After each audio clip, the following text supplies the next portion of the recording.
Hello and welcome to the Raptors Weekly Podcast. I'm your host, Samson Folk, and today is a Mailbag episode. I took questions from Twitter users, many of which were just fantastic. I think it's a really great crop of talking points, so big shout out to them. But I hope it also captures the sentiment of the fan base. And so we'll get into it. It's some basketball philosophy stuff, who the Raptors should maybe target in the draft. I won't be super in-depth in that because I haven't done much scouting, but I'll have many conversations with really high-level scouts in the coming weeks. I guess some who should they trade for, who should they target with the mid-level exception, re-signing guys, basketball philosophy and all that kind of stuff will tie in. So yeah, that's kind of where we are at with that one. So yeah, we'll get into it. So the first question is from Seymour Dallas, Mo Dallas _ quote, with the newfound parity of the NBA in recent years, do you think this will embolden the front office to try to win with the FVV and Pascal core? If not, what should be the move in your opinion? End quote. Okay, so the parity helps, definitely. And I think that's something that the Raptors front office is obviously keenly aware of. Are there sleeping dragons in the NBA? Is Dallas about to acquire somebody who will really vault up the Mavericks or something like that?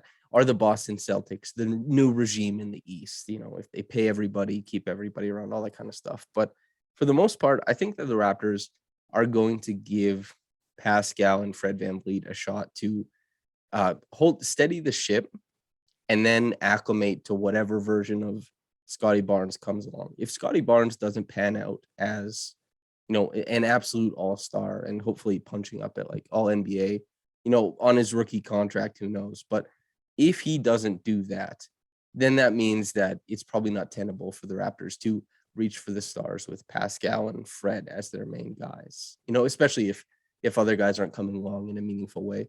But if Scottie is a rookie contract all-star, then this team starts to look really funky, really interesting, and probably like a conference finals team, maybe. Fred was an all-star. Pascal was all NBA.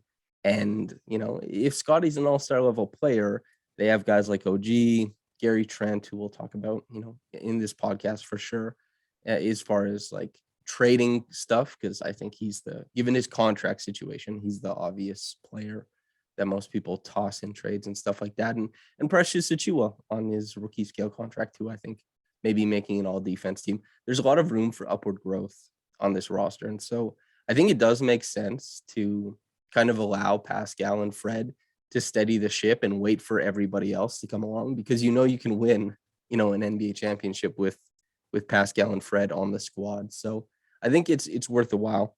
If not, what should be the move? That's a really, really loaded question, because you could go anywhere from there. Basically, what you start doing is, you wonder between Fred and Pascal, who are you moving first? Who do you want to keep on? Who do you think fits best next to Scottie? If you think that he's the future, or if you're trying to kind of trade, bundle guys together to get a star like Donovan Mitchell or something like that. It's tough. There's just so many different ways to go. So I don't have a good answer to that one, though. Next question is from the ever famous Nekias Duncan, who apparently has been stamped by Doris Burke, was on the Low Post podcast, had JJ Redick on his own podcast, just doing really great things over at Basketball News. But he says, hello, pal. What's your faith level in Precious Achiuwa becoming more of a hub versus purely a play finisher in the half court? This is a good question, a really, really good question. So I did a bit of a write-up for it. So my apologies if our criteria for hub is a little bit different. So an example of what I think a low volume hub would be is like Thaddeus Young in Chicago, where he's making a bunch of reads on the short roll, but as a hub, he's playmaking out of the post, split action, and like a bunch of DHO packages and stuff like that. So it can be low volume, although most stars are hubs in some form or fashion. And as you know, finishers can be much better than hubs given the proper context. And so whether he's a hub or a finisher, it really depends on how everybody, or how valuable that is. It depends on how everybody around him progresses. And Nick Nurse, he just had a press conference where he talked about, he said he felt like he could have gone more to Scottie and Pascal on ball and kind of giving them point responsibilities. So with Fred, with Pascal, with Scottie, and whatever OG is doing next year, Gary Trent, I think that for the foreseeable future, Precious is in a finisher role. And I think that's a really great role for him. Of course, he steps outside of, the team's comfort zone, but not necessarily his, to try and get reps as a guy who's on ball and making reads as a creator. I don't think his reads are that great on ball. So the playmaking stuff, as far as a passer, I'm not really high on. And it's tough to imagine like him being a post hub, or, if he's the hub, it means that defenses kind of get to load up on him. And if he was an isolation hub, which does lean into quite a few of his burgeoning skills, that also means that extra attention probably comes with that. And how are his reads passing out and all that kind of stuff? I think that is very far behind. Of course, it's Precious, so you never know where it ends up or what it looks like. But I wouldn't imagine it like that. I think it would probably be more something like a dribble handoff situation. It not really like Bam, it not really like Sabonis, but just the Raptors love weave action. And so I think that opens up a lot of opportunities for Precious to be a connector guy who can, if he wants to lean into his physicality and mobility, he could probably be pretty good in those situations, deciding between, putting a good screen on a handoff, flipping that screen or rescreening, and just dedicating himself to those kind of sets to free up guys. If he's going to be like that, that would be good.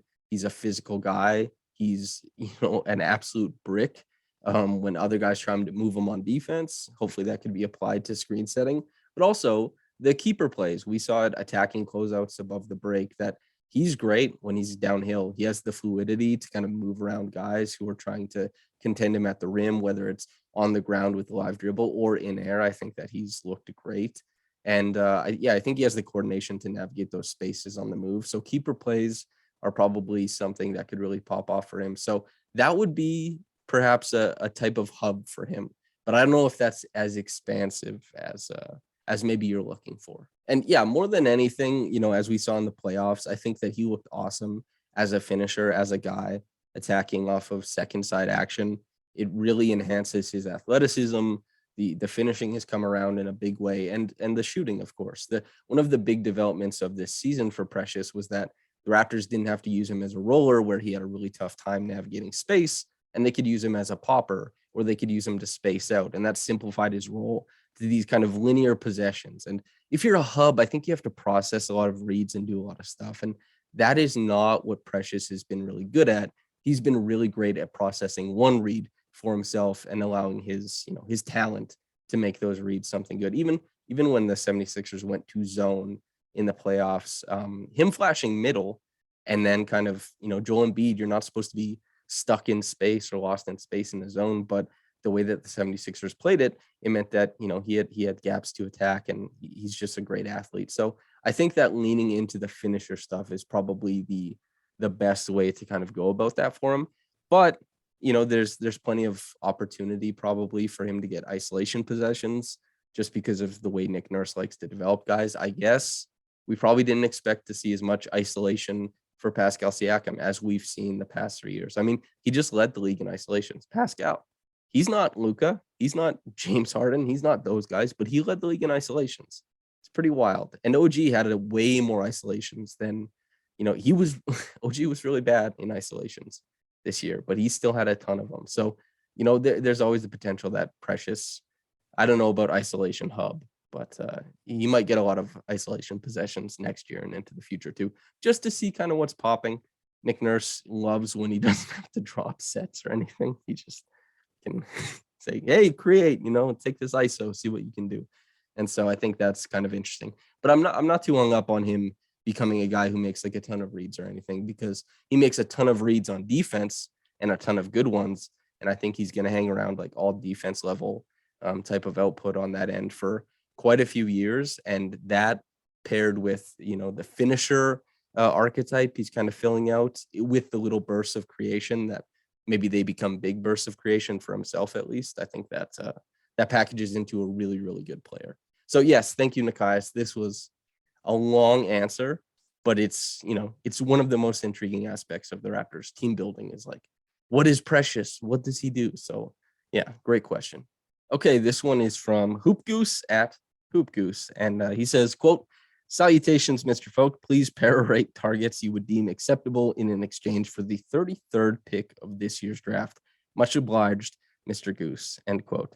Perorate. Oh my, I haven't heard that term in a long time, but good one.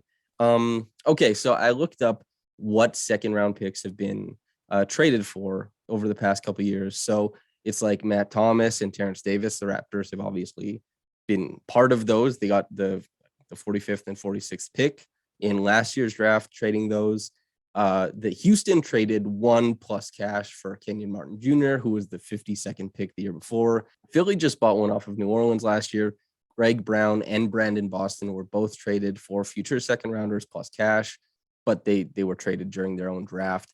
Taylor Horton-Tucker, James Ennis, Willie Cauley-Stein, and Elijah Hughes all traded for second round picks. So a lot of these guys ended up being swaps for second round guys anyways, if they aren't packaged in bigger deals. I didn't sort through big deals that had second rounders thrown in because I didn't think that was really a good way to do it. I'm not expecting a huge package from the Raptors going anywhere.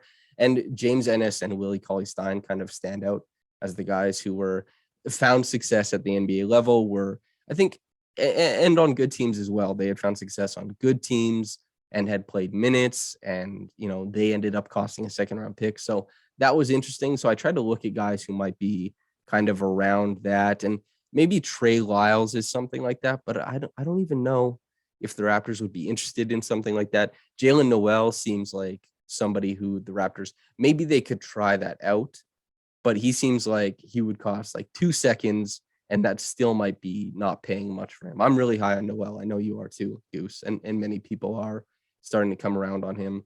But yeah, I'm not sure if he's really gettable. If he is, like 2 seconds, 1 second, I would do either of those deals for Noel. But it's I think it's a lot more likely that the Raptors kind of just stick with what they have and lean on their scouting and try and pick up a guy they like at 33, because I think a lot of those trades will be instigated by teams who like somebody, think they're falling, and try and trade up. So a lot of these deals will be instigated from other teams. So I can't really, I'm having a tough time putting my mind in the shoes of the 29 other teams, thinking about who they'd like, and then, you know, thinking about, okay, who would I trade?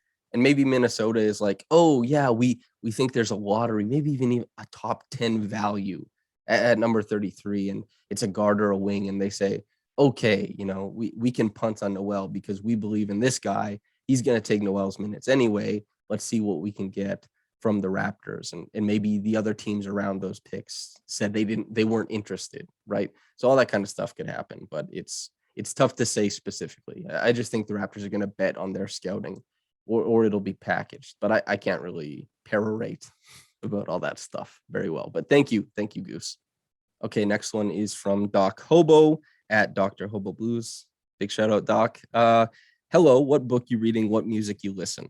Okay, so I'm reading currently Blood Meridian, and that's because I've always been a really big fan of No Country for Old Men, and Louis Zatzman and myself had a really interesting conversation about the themes in that book, and most notably that the Vietnam War created, you know, mass murderers and then just returned them home. And I thought that was, you know, and Cormac McCarthy wrote Blood Meridian, and it's considered his magnum opus. So I thought it would probably be worthwhile. It's very dark so far.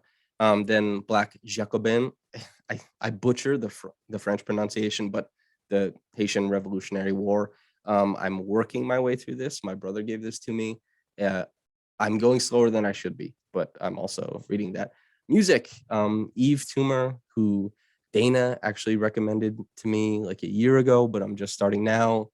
And then there's L'Impératrice, which is like this French new disco band that my friend T suggested to me.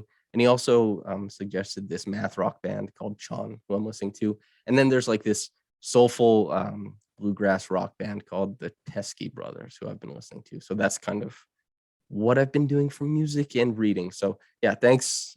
No Jizza. I know you love Jizza, so sorry. Okay, so from Trey at Heath_check, big cheesin' in that profile picture, looking good. Quote, need thoughts on Jalen McDaniels and Cody Martin's fit on the Raptors. So Cody Martin is obviously the better player at this point. but McDaniels, he occupies more of the ethos of the Raptors. If you're really going to dive into who the Raptors are, that length and just kind of being able to stretch all over the floor. But Martin is a pretty heady cutter. He shot like 39% from three, and he's an active defender. I think that you can make the case that, well, I would make the case that both of these guys would fit in extremely well in the Raptors system. Cody Martin, because he's, I think, well, he could be the ninth man on a really good team during the regular season. Why not?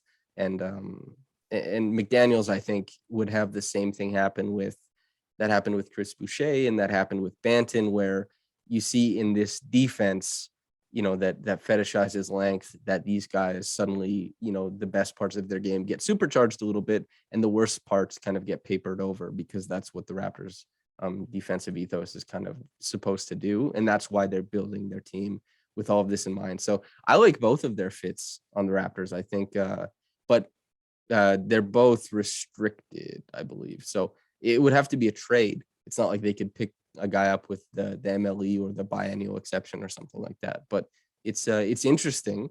Maybe that's one of those guys the second round pick gets for Goose gets traded for.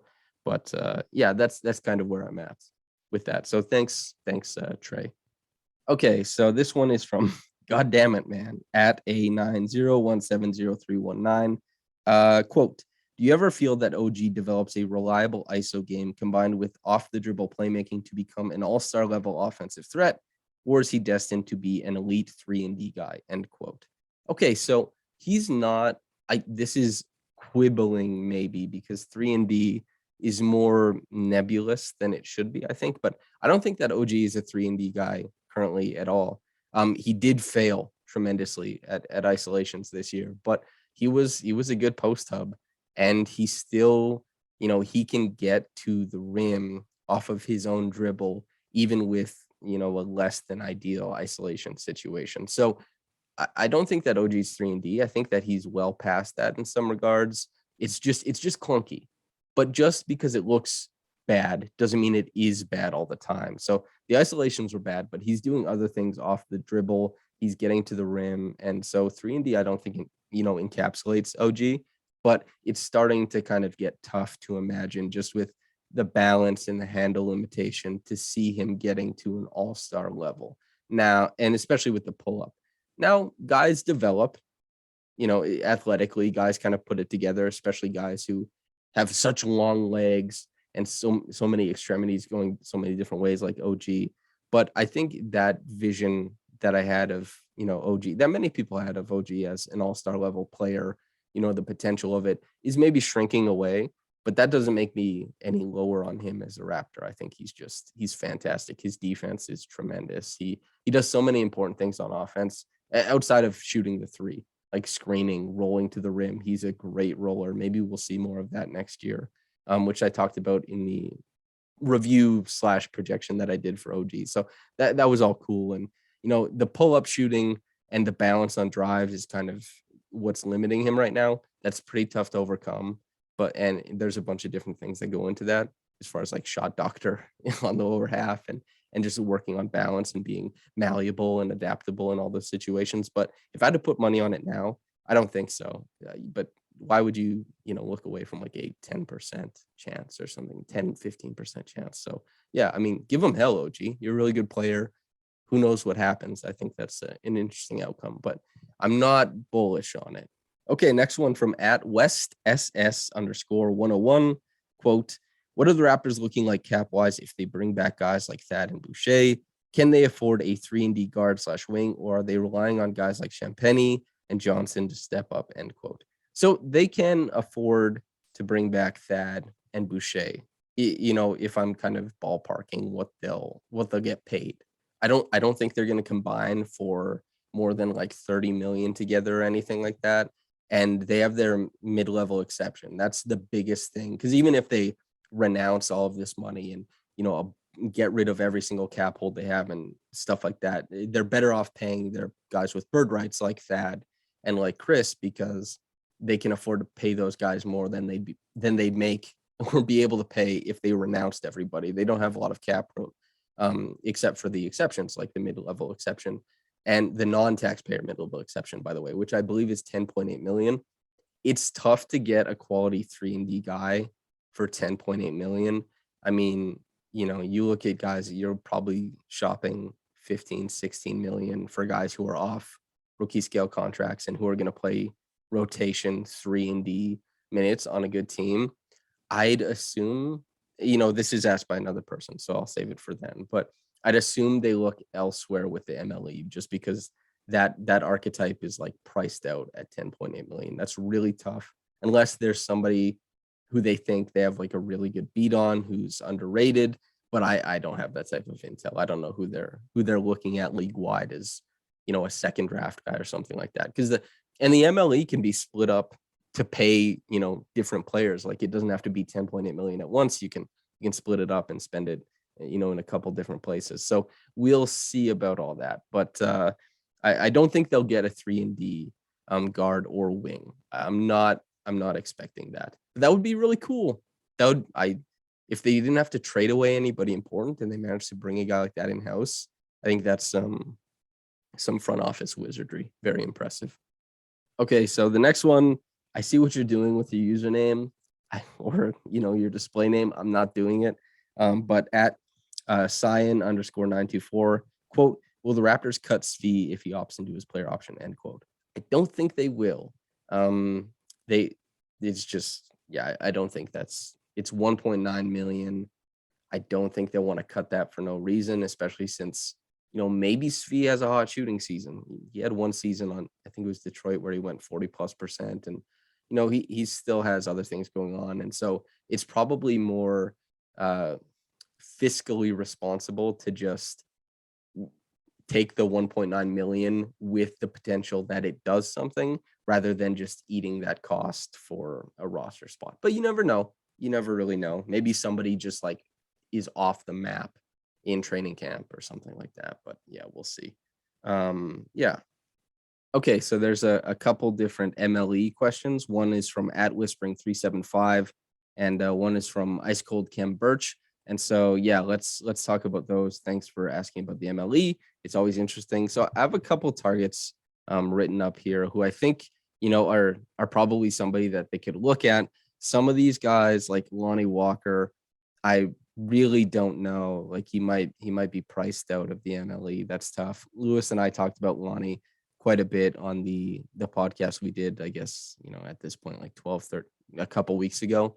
But Thomas Bryant, Isaiah Hartenstein, Mitchell Robinson, and DeLon Wright, I think are all interesting. Thomas Bryant has always been, a plus offensive big. He's been able to do a lot of things, but he's waned so much as far as what he gives you defensively that's tough to imagine on the Raptors. But if he's on the MLE and they don't, other guys are priced out, other guys have signed elsewhere, maybe they take a chance on him, post injury, maybe he really leans into rehab. Well, I guess he's played, but you know what I mean? Like he finds a new identity with the Raptors, I should say. And, maybe something like that. Mitchell Robinson, I have no idea what the vibes are with him in New York and what kind of plans they have for him. That's really interesting. He has so much length. He eats up so much space, and he blocks a lot of shots, which the Raptors don't have a ton of shot blockers, but that's not really how they defend the rim. And I think that the rim defense will get better next year, even without bringing in like a center. I just think that the collection of Precious and Scottie and Pascal and OG and Fred dig downs and stuff like that will help. But yeah, Mitchell is interesting, especially as like a lob threat in the pick and roll. Hartenstein is really, really good. I think he's one of the most, especially before this season, there were quite a few people, big shout out Reese, who, like, I think it was 2 years ago almost at this point where Blake and I were discussing Hartenstein as a, somebody that the Raptors should sign. And, he got signed to the Nuggets while Blake and I were recording a podcast, and he's just been so good since. His defensive numbers are insane. His rim protection stuff has been out of this world. He fouls way too much, but he's like, he can finish well. he's a tremendous playmaker for his size. He's very talented. He's very big. And, in the read and react stuff that Nurse likes to run, if he happened to be out there, even though he is atypical for what the Raptors do defensively, just some big brutish size with like some nice flair playmaking, and he can finish at the bucket too. Hartenstein would be a dream, but I really don't know what his market is going to be like. He's really interesting. He's unrestricted as well. And DeLon Wright makes quite a bit of sense. I think he made like $9 million last year. I don't know if he's looking for more than the MLE or if the Raptors would want to, maybe give him like 7 or 8 and save some or whatever that ends up looking like. But that's really interesting. Yeah, DeLon would be interesting. I think those are the MLE guys that I'd be looking at. But of course, it's like there's so many undrafted free agents and everybody has different leanings and everybody, we all like different guys. So it's tough to kind of nail down, oh yeah, it's these guys. But on that list, I like 4 of those guys. Thomas, I'm much lower on. I don't really know what his career is going to look like. But Lonnie Walker, I think would be awesome, would be really great. Hartenstein obviously would be awesome. I don't know how realistic those guys are. Mitchell Robinson, the field goal percentage record setter for the NBA, and DeLon Wright, obviously a homecoming of sorts and fitting into like that, long ideal that the Raptors have is interesting, especially if DeLon can hit catch and shoot threes, which has been something that's kind of been up and down in his career, even though he's tried to make it this linear progression. So yeah, thanks for asking the MLE question. It's obviously a very interesting one, something that the Raptors, it is their biggest tool for improvement, probably without thinking about like trades and stuff like that. Okay, and a quick ad break before we get into the rest of the questions. So do you want to get to the top of your game? Jack Health at www.jack.health. They will help. And it's an online service for men's health that handles the doctor's appointment, the prescription, and the shipping, which, by the way, is free. All you need to do is stay home and relax. They've got stuff for sexual health, daily health, hair, and skin, you name it. Order what you want, fill out some questions, and get it shipped straight to you. Skip having to lay out all your medical issues in the clinic waiting room and keep your private business private. Free shipping and easy prescriptions. Boost your game and do it all from the privacy of your own home. www.jack.health. Okay, we're on to the next part of the podcast, the second half. And this, I guess, will be some set stuff, some trade stuff, and some draft stuff. So that'll all be fun, and some philosophy stuff, which I know the people who listen to this podcast a lot and listen to the full podcast, you'll want the philosophy stuff. So I'm putting it at the back end because I know you listen anyway. So yeah, that'll be at the back end. That'll be good. But okay, from Abdel _Taco. What is your opinion on a Gary Trent Jr. Sexton sign and trade framework? With some defensive improvement from Sexton, would a FVV Sexton backcourt be tenable? Kind of similar to how we ran FVV/Lowry. Okay, this is really interesting. And off jump, this is something I would do. And partially, I think, just so people know, I've been in my commentary probably lower on Gary Trent Jr. than most Raptors analysts, and that's fine. Different people value different things in the game and stuff like that. And I'm probably higher on Collin Sexton than most people. But this is a little bit difficult because, as far as I understand the CBA, if Sexton gets an offer sheet, because he's a restricted free agent, if he gets an offer sheet that the Cavs don't want to match, then that deal is dead.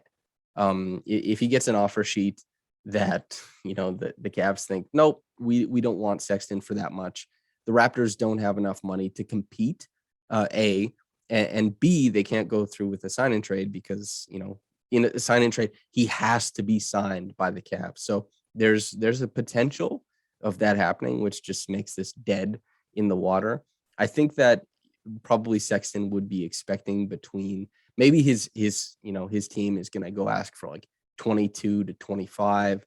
I imagine he falls somewhere between 15 to 20. I think Gary Trent Jr. is at like 17.9 is where he's at. So I think that the trade would go through. I think that would be worthwhile. And how would they fit together? I'd be really interested to see Sexton playing next to Pascal and Fred, honestly, because Pascal and Fred both got doubled at an insane rate this season.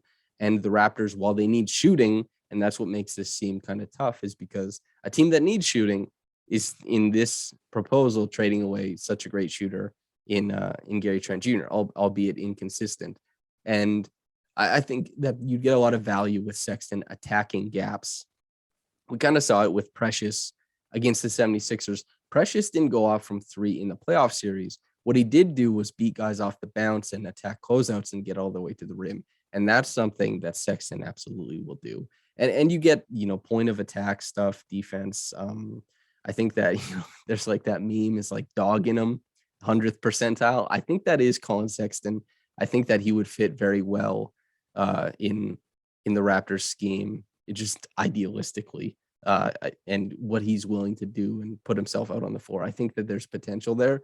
But more than anything, just having a guy, he can initiate pick and roll. He will kill teams off the second side action and stuff like that. And I think if the 3-point shot comes along, which it was brutal last year for however long it was going on for, before he got injured, I think he's such an intriguing fit on this team. And I think he is a swing at upside because I think his is considerably higher than Gary Trent Jr.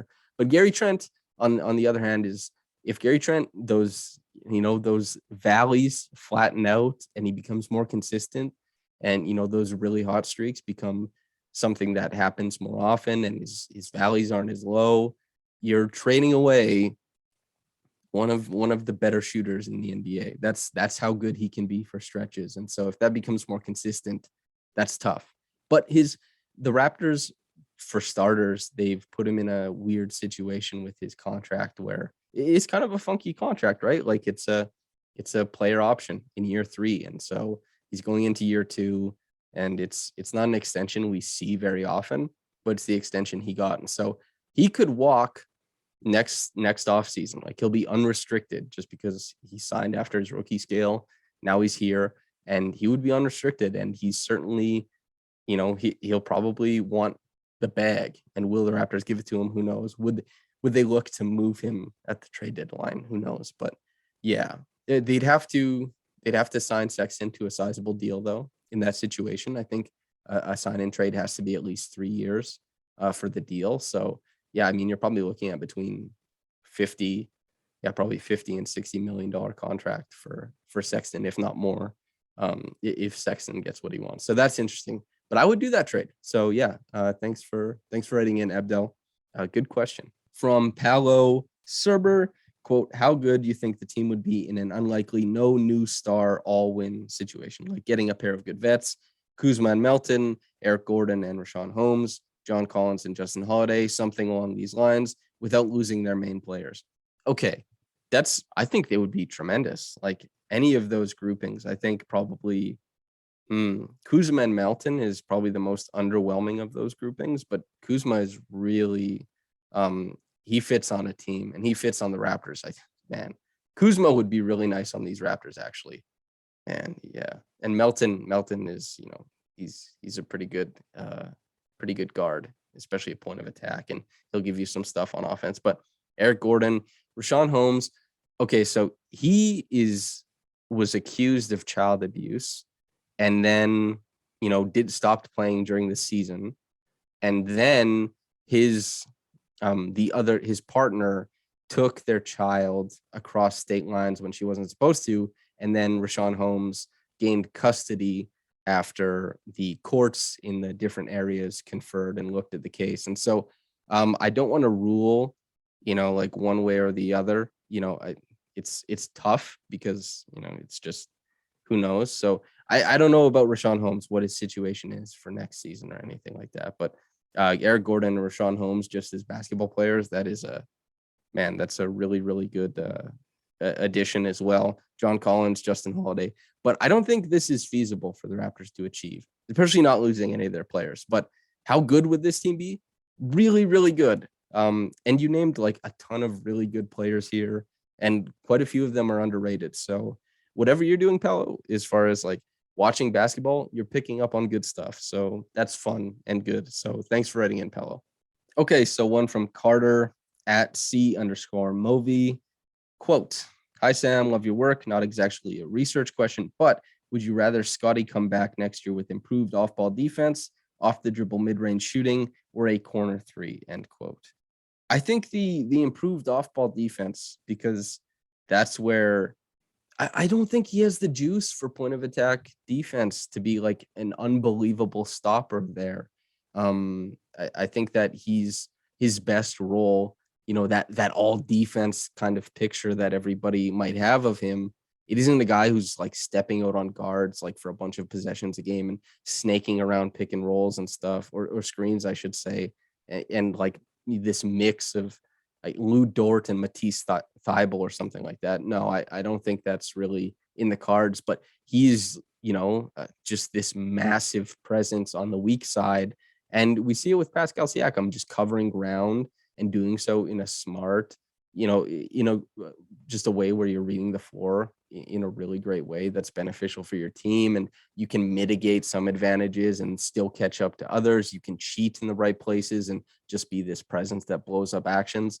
The off-ball defense, if Scottie came back with really good off-ball defense, it elevates the Raptors defense well past where it currently is. And it makes them, and he was already improving, by the way, but it really, really changes a lot of what they can do. And it also means that they don't have to rely on Siakam as much, and that they can get a lot more adventurous with some of their schemes. So that would be awesome. And I just think Scottie, the mid-range shooting, the corner three, that's stuff that he can just do in the gym. And if there's one thing I trust Scottie to do, it's just the stuff he can go do in the gym. I'm sure he's working on it. It's like 12 a.m. here. He's probably working on it right now, Yeah, good question. Okay, from Florent Aubin at Florent Aubin 3, quote, what would be the best option with our pick? Is there great value for us early second round? So I'm not really a draft guy. I have to apologize. So like I said, I will be doing draft content, and I've done well to make friends with the good scouts, across the NBA. Some of the guys you've heard, on the podcast over the past couple of years got hired to these big agencies, and some got hired to teams, which is really great for them, but is worse for us, obviously. I'll have some really great draft guys on to talk about all this stuff, but like Jalen Williams and Bryce McGowan's, I've heard a lot of people are really, really high on. I know a scout who likes Blake Wesley a lot. We'll probably talk to him. Leonard Miller, I think quite a few people like. He's Canadian, big wingspan, standing reach, all that kind of stuff. He has the measurables that the Raptors have kind of been looking for. And, but there's, some people think, he's underwhelmed in some areas, and, he's too raw and everything like that. So that's interesting. You could go big and just do like a really big guy with Walker Kessler, if you feel like you won't have a chance to get a good big guy in, I guess, free agency. But yeah, that's probably where it's about. I can't really tell you if that's good value right now, though. But my draft content coming up hopefully will illuminate some of these questions. I saw somebody, somebody asked about, from Peter Wong at Peter Wong 50. Do the Raptors take Leonard Miller if he's available? Not a very good showing at draft combine. Hey, is he another Bruno Caboclo 2 years away from being 2 years away? End quote. I can't say this for sure, but yeah, that's kind of what I had mentioned as far as the answer about Leonard Miller. I hope that answers to your satisfaction as far as that goes. And then this one is from Santo Federico, the Dominican barber, at Nassim Ali. Okay, so Sir Samson of House Folk, first of his name to my knowledge, is Julian Champagnie worth pining over for this team? Yeah, I think I am first of my name. Samson Folk. I'm pretty sure there's Sam Folks. I haven't heard of Samson Folks, but you go to Ireland, maybe you find some stuff. You know what I mean? Julian Champagnie. I think it's really cool to put brothers on a team together. That rules. That's awesome. I think that a lot of people view him as a far more polished offensive player than Justin, who I assume will be back next year. And I'm really excited to see how far along the catch and shoot 3-pointers are with Justin, because I really believe in his finishing, and his rebounding is obviously just obscene. It's insane. And so Julian, when I was kind of creeping around on this, I saw that he was, the middle of the second round was kind of where people had mocked him. And I, once again, sorry, I'm not super into the weeds on the draft stuff yet. But Nassim, I will be talking about Julian in future stuff. So I guess, if you feel so inclined to keep your head out for like the draft stuff, yes. But I mean, you could pine over whoever you want. They go, do your thing. Yeah, but thanks for asking the question. Okay, this one is from my guy Makai, at Kai French Fry. He's been on this podcast. Quote, what are some sets you'd like to see Nurse implement in order to get Pascal easier looks / lessen the creation burden he is faced with? Okay, so this is a really great question. As I talked about earlier in the podcast in regards to Nikias's question, it's really interesting because Nurse admitted that he could do more with Pascal and Scottie, but mostly Pascal at points during this season. So I think that's something that he's going to emphasize next year. And point guard on the Raptors typically means screenplay, like pick and roll and stuff like that. And I guess you can watch the review and projection video I did. It's like 10 minutes long. It's got tons of film and tons of analysis on Pascal's All NBA season and how I think that he'll be used next season. And in that, I have some pick and roll insights. He was 80th percentile, above the 80th percentile in pick and roll scoring in the playoffs, and that was a really tough context to score in. He was also above average at it in the regular season, but his how often he was using it, his frequency doubled from the regular season to the playoffs. So the Raptors are finding more stuff for him there. Blade action is probably something, or blade action. Blade concept is probably something interesting to look at. You can see it on screen. The New Orleans Pelicans ran it when Julius Randle was on the team all the time. It's just a really good way to weaponize, a guy with good mobility who's quick to kind of turn the corner and get downhill. He'll lift out of the corner. And this is where it's interesting because if you're putting Pascal Siakam in the corner, is that giving away the play or the call? Who cares really? Because, the Raptors are going to run a pick and roll at the top of it. And then the roller is going to act as a screener for Pascal to come off of. Maybe teams go under it. Maybe they don't. Maybe they chase. Who knows? But it would be an interesting way to kind of lessen the load and get him downhill looks if they feel so inclined. Then if the pick and roll goes somewhere, Pascal shot 48% on threes just this season. So if you park him in the corner and the ball funnels to him, I mean, he can shoot it from there. Certainly he was great at it this past year. It's just lower volume because the Raptors couldn't create those looks. So Blade is probably something that they can look at, but just, more screen, staggered screens, ghosted screens, straight up pick and roll. You can fill the corners. It could be, spread. You can put a guy in the dunker spot, whatever. Just give him the ball and let a guy screen for him and kind of you allow him to be free in that way because he's been obviously he had 803 isolations this year, which is 4 more than the 799 that Luka had. He had the most in the NBA. He could use some more help. So yeah, that's kind of what I'm thinking, Makai. Thanks for asking. Okay, we're at the 2 last questions, which I'm gonna group together for the most part. Well, I'll answer T first. So this is from T at TMN_04_ quote, with how difficult / near impossible defenses like Boston, Miami have made getting up clean spot up / movement 3-point attempts, does that make you feel more optimistic about how the Raps have seemingly devalued play finisher guys and opted for guys with more off the dribble potential, even if it results in clunkier hoops, end quote. Yeah, so this is interesting because I agree completely that, the league and especially teams like Boston and Miami are just eating up space and they're just throwing so much attention at just running these guys off the line. And they're very interested in doing so. They have long, disciplined defenders to do it. And it's really hard to even just relocate just the amount of bodies and length they'll throw at you. But do the Raptors devalue play finishers and go for more off the dribble potential? If I think about who they've drafted or brought in house, is that super true? Because kind of the accepted idea of the Raptors was that they were taking guys and just like Malcolm Miller, Ish Wainwright, O'Shea Brissett, guys like that.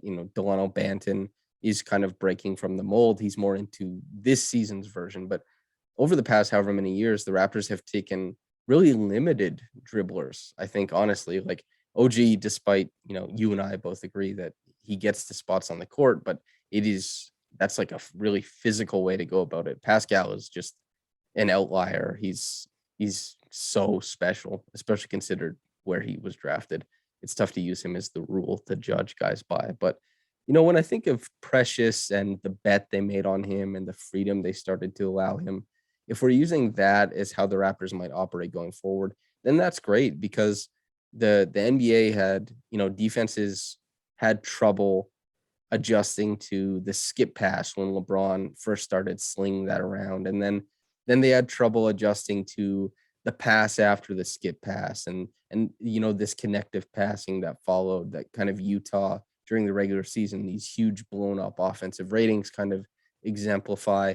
And now teams like Boston and Miami and the Raptors, are trying to get there, are just like, we're going to run you into length and we're going to make sure that you're moving when you decide what to do. You don't get to make decisions from a standstill. You don't get to make easy decisions in our best case scenario. And so is this something that the Raptors are trying to game around? They're definitely leaning into isolation, but I don't know if that's like genius or like, broken clock, right twice a day sometimes. But that's a really interesting question because I think we have a different idea of what the Raptors are valuing because, off the dribble potential, Precious fits that. And maybe we're thinking about Precious here, but who the Raptors play when we looked at the 76ers series, I think we were looking at, a limited team, definitely, especially in game 6 when Precious didn't play very well. The Raptors, when the 76ers loaded up on Pascal, when the ball funneled, it was just like a bunch of 3-point shooting and failed attempts to attack off the dribble. So I don't think that the Raptors have, I don't think that the Raptors are leaning into this as hard as maybe, and maybe I'm misunderstanding what you're saying here, but have they devalued play finishers? Like, we're probably thinking of just shooters maybe then, or like rollers, something like that. I'm not sure, but because I was just talking about Precious as a finisher at the top of the podcast. So this is getting, the semantics of it. We'll talk about this, just you and I, obviously, but certainly the Raptors leaning into the clunk, the clunkier hoops.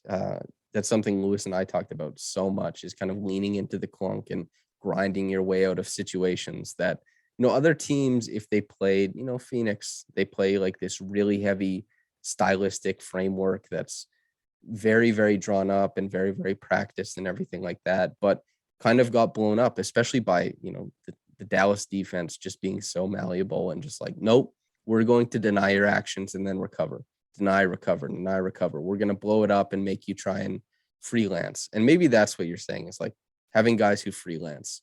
And that's where, leaning into the isolation with guys like, Precious, as I said, I expect him to do more. I think that will bear fruit. Although I think that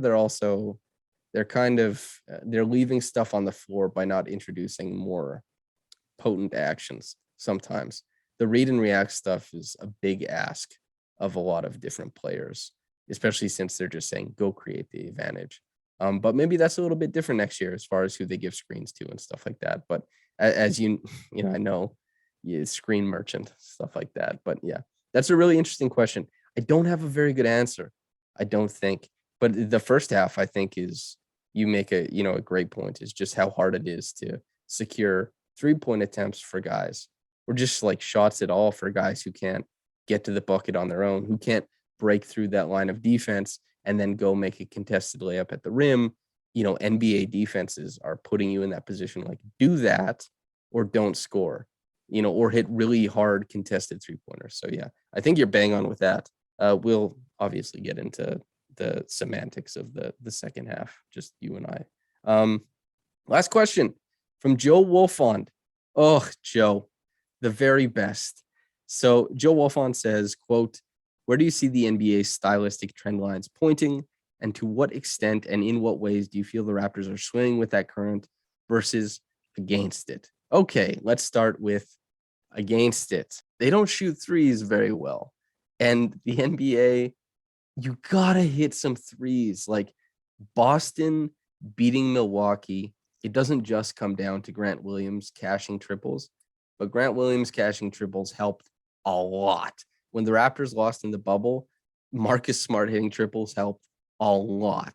When Golden State, triples are important. Although Golden State got to the rim a bunch, but a big part of that is that people respect the shooting so that they get to attack closeouts and get downhill. So the Raptors are ignoring traditional shooting stuff.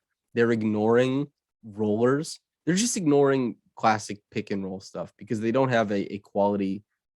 Nobody on the team qualifies as like a good roller, even just because they either haven't gotten enough volume or they're just not good enough with big volume. They don't shoot the ball very well, and they're not good in the pick and roll, basically, unless it's Pascal just forcing life and being fantastic. They're so against current by doing that, where they're super on brand and, they're not really leading it, but they're certainly part of the wave of a few teams that are just length and just squeeze this space. I talked about this with Henry Ward, and Henry, I refer to it as Hank ball. Obviously, it's like length. It's squeezing the court and using, your ability to kind of send these large, long guys everywhere to just kind of muck everything up and to make sure that everybody is dealing with tightly closed spaces to make decisions and to make shots out of. And that's kind of, he was the first person I talked to about it at length, and that podcast came out almost a year ago now. And it's really interesting because so many teams, Miami has been doing this for a little bit, just throwing everybody, I just answered T's question about Boston and Miami doing this, and the Raptors do this, and Minnesota does this to some degree, and so does Memphis, right? And it's just fantastic to watch how inventive defenses are now, especially with just maintaining the energy of it, right? Is like X outs, peel switching, like all this kind of stuff is just about being more connective as a defense and turning mistakes into advantages. So it's like, if I'm closing out to this guy and he moves the ball, it might make more sense for me to just reroute and keep closing out on who made the ball next, and for the guy who was maybe a bit behind to rotate back to my guy, just to X out like that. And it's just taking advantage of who's already making those steps. An outfielder in the MLB could the jump, right?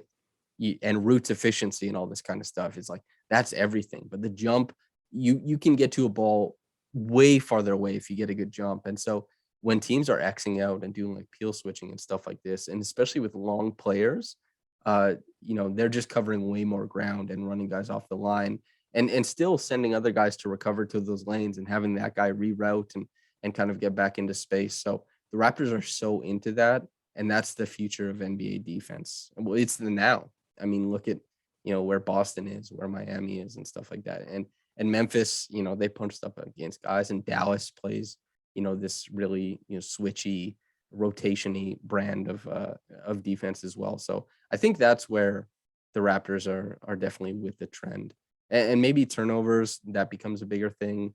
But yeah, where the NBA stylistic trends pointing? What would I say? Yeah, I think defensively is the biggest indicator. Offensively, offense seems like it's responding to defense now. Teams have found really interesting things defensively, and it seems like offenses are on the back foot, which sounds maybe wrong, but offenses are trying to figure it out currently. Defense has become massive, and when a good drop team like Milwaukee, if they had Chris Middleton, maybe they're here. Maybe they're headed to the finals, right? Like, that's a super great team, and that's drop. But they're still closing space because they have this big dropper at the rim, and they go under a lot of stuff. And if they're chasing, they're great at chase. So it's still all about using length and tenacity to close space. It's like, okay, well, if you want to beat us when we're in drop, just make these heavily contested 16 footers and see if you can do it for 7 games. There's a lot of different ways, but defenses are so great right now, and I think the Raptors have captured some of that. So I hope that's a good enough answer to the question. But Joe, that's a really great question. I hope that I didn't butcher it. Yeah, that's the podcast probably then. Thanks for tuning in. I really hope I answered the questions to everybody's satisfaction. I hope you enjoyed it a bunch. Yeah. So thanks for tuning in, viewer, listener, whether you got into this in the morning or at night. Have a blessed day and goodbye.